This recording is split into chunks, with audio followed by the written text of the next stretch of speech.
Bismillah jene jalqabe godhadhe maqaa sabantu kan yoo isin jalqaban jechaaf gochi namaaf toltu nabi koo caalaa waa hunda faarfadhee faaruusaaf maltu siinin jechuu siin daganne anan keessummoonni martu baganaa gaannu dhuftanii kadhimoonni diin hundumtu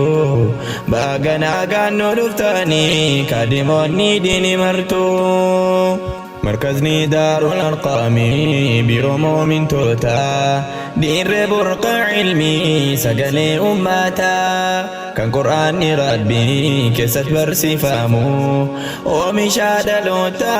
كولا لكارو قرآنا ويا قرآنا فرما تجيرو namni sirriitti qabaate yoomuu gaabbiin isaan jiru isaan of bareede bara keenya jiruun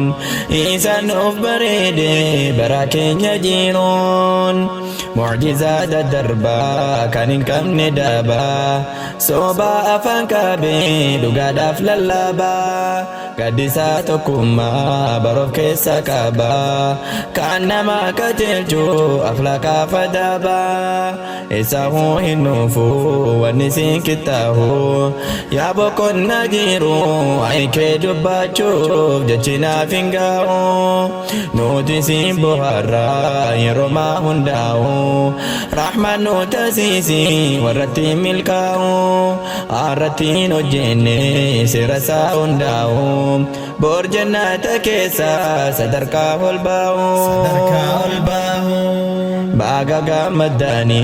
طلابوت الديني كان كرا تورتان ندمتي كساني في رجي كساني باغو ما كساني هرجان غرتاني كان كساني هري بريغو يادا مؤمني غيومو قرانا غمادا نامني درومني كلام ربيني طريقا كنيارا متباريني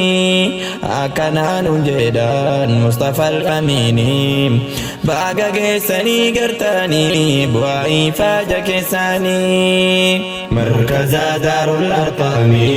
يا جرى قد سقاري كان قيو ولا لا كارو تيفاتو كاسوف جاني urjii wandaarul arqamii baga keessanii gartanii bu'aa faaja keessanii waan hunduu rabbii barbaada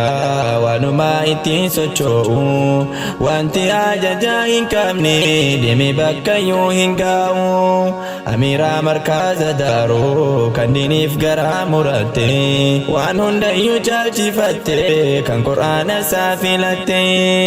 nama sababaanuuf taate harralee asitti nu waamte kan diinii si jaallatu lubbuu siifa hunda caalmaa maqaa siiniif himaa mina caaqasaa yaa namaa Sumayyaa jedhani maqaa milki duniyaa fakiraa rabbina kaa'u isirkaa arramiti milkiin kee duraan galmaa'e barattoonni jiru jarri saahibaasi barataa imaanaa garii keessa taa'e kan markaasaaf taa'e wirtuu laafee dugdaa sonnaadhaan jiraatan tasan qaabamuudha